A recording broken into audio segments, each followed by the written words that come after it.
कहते हैं दिल्ली दिलबरों की है, दिल जलों की है। कहते तो ये भी हैं कि दिल्ली दिल फरेबों की भी है। और लकी यानी कि लक्ष्मण लाल अग्रवाल में ये सारे गुण मौजूद थे। लोग उसकी शक्ल को देखकर ही कह देते थे, अबे दिल्ली से हो क्या। लकी वैसे दिखने में स्मार्ट और अट्रैक्टिव था, पर जेब से खस्ता हालत होने की वजह से रहता बेहद सिंपल तरीके से था। शर्ट का रंग उड़ा हुआ और पैंट से पैबंद जुड़ा हुआ। कहने को तो उसकी उम्र के लड़के दिल्ली की सड़कों पर रात को मोटर बाइक दौड़ाते थे, लेकिन लकी उर्फ लक्ष्मण लाल अग्रवाल सिर्फ कमरे से कॉलेज में पढ़ाई और गर्लफ्रेंड डिंपल के साथ थोड़ा वक्त बिताना, फिर कॉलेज से दुकान से जब होम डिलीवरी आए तो वहां, और फिर घर चला जाता था। हाँ, कभी कभी जब वो किसी लड़के को खाली सड़क पर मोटर बाइक दंदनाते हुए देखता तो कहता,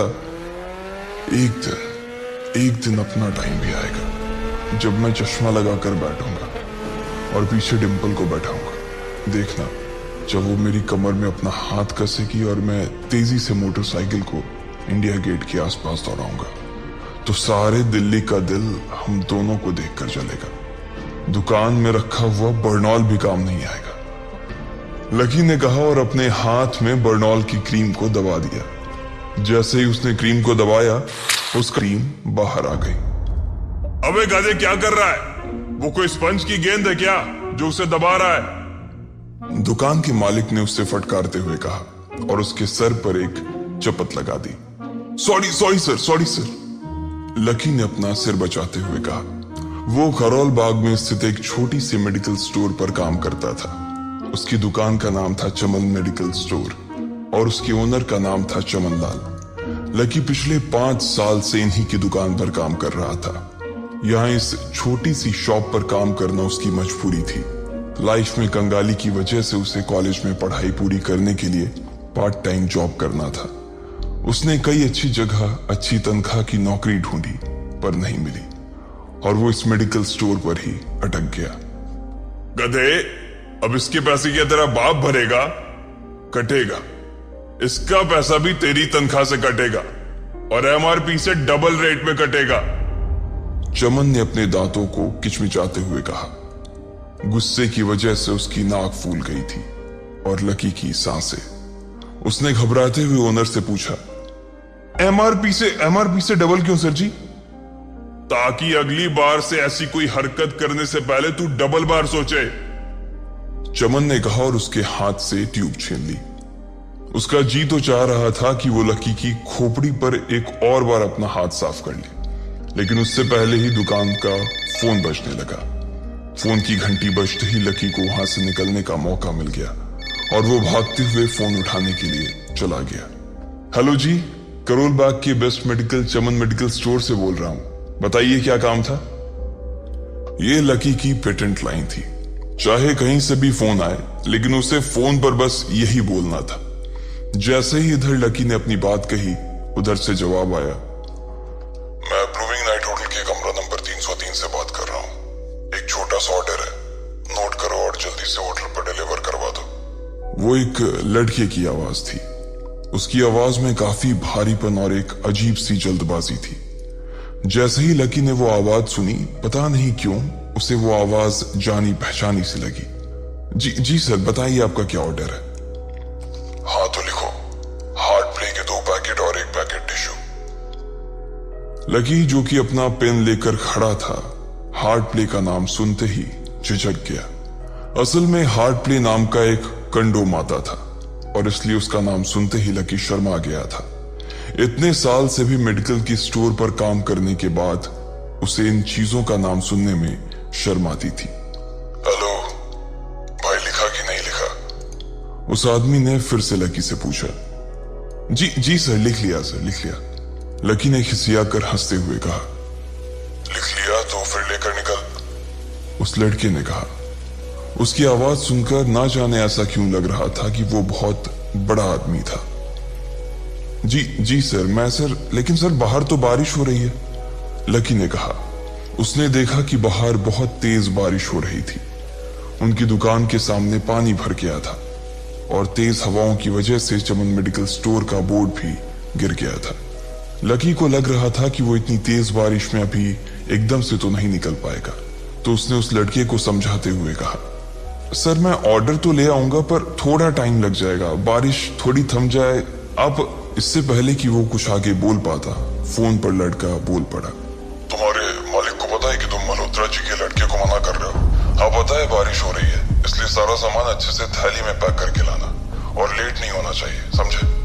उस लड़के ने कहा, और इससे पहले कि लकी आगे कुछ कह पाता उसने फोन काट दिया। उधर से लकी के दुकान का ओनर उसे घूर कर देखा जा रहा था। लकी के हाथ में पेन और पेपर देखकर ही वो समझ गया था कि उसके पास कोई ऑर्डर आया था। आज वैसे भी इतनी बरसात होने की वजह से सुबह से इक्का दुक्का ग्राहक ही दुकान पर आए थे। ऐसे में उसकी दुकान का मालिक एक भी ऑर्डर को छोड़ना नहीं चाहता था। वो लकी को देख रहा था और लकी बारिश की ओर देख रहा था। बारिश का बहाना नहीं चलेगा, जाना पड़ेगा, चमन लाल ने कहा। मैं बहाना नहीं कर रहा सर, थोड़ी बारिश धीमी हो जाए तो मैं चला जाऊंगा। अभी आप खुद ही देखिए कितनी तेज बारिश है। वो पता नहीं कोई मिस्टर मल्होत्रा का कोई बेटा कुछ ज्यादा ही जल्दी में था, मैं साइकिल से तो पहुंच नहीं पाऊंगा इतनी जल्दी। लकी ने उनकी ओर देखते हुए कहा। क्या कहा? मिस्टर मल्होत्रा जी का बेटा? तू मेरी दुकान बंद करवाएगा क्या? अभी क्या भी निकल उनका ऑर्डर लेके, वो हमारे बहुत पुराने कस्टमर है, चमन ने कहा। पर लकी ने कहा ही था कि चमन बोला, पर कुछ नहीं, तू मेरी मोटरसाइकिल ले जा, उसने गुस्से में कहा। अरे सर जी, 200 के ऑर्डर में मुश्किल से 40 रुपए बचेंगे, इससे 3 गुने का तो पेट्रोल ही लग जाएगा, और अगर गाड़ी रास्ते में बंद हो गई तो अलग से खर्चा, लकी ने समझाते हुए कहा। वो जानता था कि उसका मालिक इन सब बातों पर ध्यान नहीं देने वाला। चमन लाल बोला, कोई बात नहीं, तू जा, चाहे जो हो जाए ग्राहक नाराज नहीं होना चाहिए, और वैसे भी वो मल्होत्रा जी का बेटा है।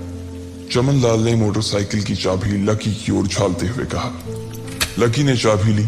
उसे देखकर उसके अंदर मिक्स फीलिंग आ गई। एक तो वो बहुत खुश हुआ कि बड़े दिनों बाद बाइक चलाने को मिलेगी, पर वहीं दूसरी तरफ दुखी इसलिए हुआ कि बाइक मिली भी तो ऐसी तेज बारिश में, अगर खराब हो गई तो इसकी चपत भी उसके सिर पर ही पड़ेगी। वो मुंह लटकाकर रेनकोट और हेलमेट पहनते हुए वहां से निकल गया। बाहर आकर बाइक को देखा तो लकी ने मन में सोचा, चलो ठीक है, जो होगा देखा जाएगा, कम से कम बाइक तो चलाने को मिल रही है। दरअसल लकी इतने साल काम करने के बाद भी अपने लिए एक मोटरसाइकिल नहीं ले पाया था। लकी की तनख्वाह ही इतनी भर थी कि सिर्फ उसके कमरे का किराया, उसकी साइकिल में डालने वाली हवा का खर्च, बिजली पानी का बिल और डिम्पल के साथ महीने में 1-2 बार बाहर खाने का खर्चा ही निकल पाता था। उसे डिम्पल की कही बात अक्सर याद आती थी, लकी अगर अगले 2 महीने में तूने बाइक नहीं खरीदी ना तो मैं तेरे से ब्रेकअप कर लूंगी, देखना। असल में डिम्पल को लकी के साथ बाइक पर घूमने की बड़ी तमन्ना थी।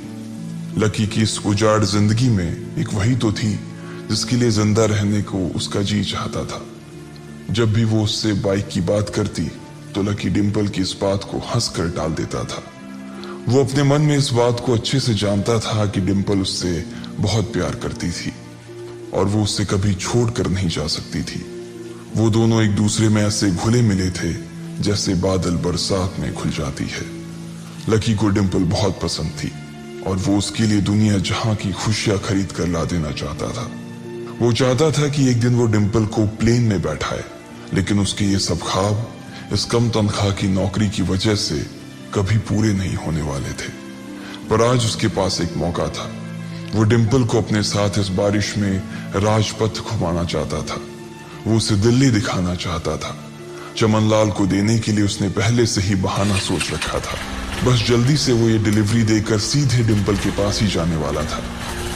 उसने होटल ब्लूमिंग नाइट के बाहर मोटर बाइक पार्क की और सीधे होटल के अंदर चला गया। लकी ने रिसेप्शन पर पहुंचकर नमस्ते करते हुए रिसेप्शनिस्ट को बोला, जी मैं चमन मेडिकल स्टोर से आया हूं, रूम नंबर 303 का ऑर्डर था सर। रिसेप्शन पर खड़ा आदमी उसके हाथ में काली थैली को देखकर समझ गया था कि उसमें क्या था और वो मंद ही मंद मुस्कुराते हुए बोला, 3rd फ्लोर पर है, लिफ्ट से चले जाओ, रेनकोट ही उतार देना। जैसा उस आदमी ने कहा लकी ने ठीक वैसा ही किया और लिफ्ट में चढ़ने के कुछ ही देर बाद वो 3रे माले पर पहुंच गया था। वो रूम नंबर 303 के बाहर पहुंचा और उसने डोरबेल बजाई। जैसे ही दरवाजा खुला, लकी ने थैली आगे बढ़ाते हुए कहा, नमस्ते, मैं चमन मेडिकल स्टोर से लकी, ये आपका। इससे पहले कि लकी आगे कुछ कह पाता, उसकी आंखें फटी की फटी रह गई थी। उसने अपने सामने जो देखा, उसके बाद उसे ऐसा लगा कि बंद छत के नीचे भी उसके ऊपर आसमान से आकर एक जोरदार बिजली गिर गई थी। उसके सामने एक लड़की खड़ी थी। वो लड़की और कोई नहीं बल्कि उसकी गर्लफ्रेंड डिम्पल ही थी। उसने एक पर्पल कलर का नाइट गाउन पहन रखा था। उसके काले घने बाल गीले थे और उसने उन्हें अपने कंधे पर फैला रखा था। उसकी खुशबू से ही ये चीज साफ पता चल रही थी कि वो अभी अभी नहा कर आई थी। डिम्पल, तुम यहाँ क्या कर रही हो? लकी को अपनी आंखों पर विश्वास ही नहीं हो रहा था। उसने 2 बार अपनी पलकें झपका कर देखा, लेकिन दोनों बार ही उसे अपने सामने डिम्पल ही नजर आई। तुम यहाँ क्या मेरा पीछा करते हुए आए हो लकी? डिम्पल ने उल्टा उसी के ऊपर पलटवार करते हुए कहा। लकी को देखकर उसके दिल की धड़कन भी तेज हो गई थी। उसे उम्मीद नहीं थी कि लकी यहाँ आ जाएगा। उसने ना तो सुबह से उसे फोन किया था और ना ही उसके मैसेज का कोई जवाब दिया था। वो अपने मन में सोचकर बैठी थी कि वो अगले दिन खुद ही उससे मिलकर बोल देगी कि उसकी तबीयत खराब थी। डिम्पल बेबी, क्या हो गया? किससे बात कर रही हो? अचानक से एक गबरू जवान सा लड़का दरवाजे के पास आकर खड़ा हो गया था। उसने बनियान पहन रखी थी। लकी उसे पहचान गया था। साले राहुल के बच्चे, तेरी हिम्मत कैसे हुई मेरी डिम्पल को हाथ लगाने की? लकी ने जैसे ही राहुल को देखा, उसके तन बदन में मानो आग सी लग गई थी। वो उसे इस वक्त इतना बुरा मारना चाहता था, इतना बुरा पीटना चाहता था, जिसकी कोई हद सीमा नहीं थी। लकी जिस कॉलेज में पढ़ता था, राहुल और डिम्पल भी उसी में पढ़ते थे और वो कॉलेज राहुल के फादर का ही था।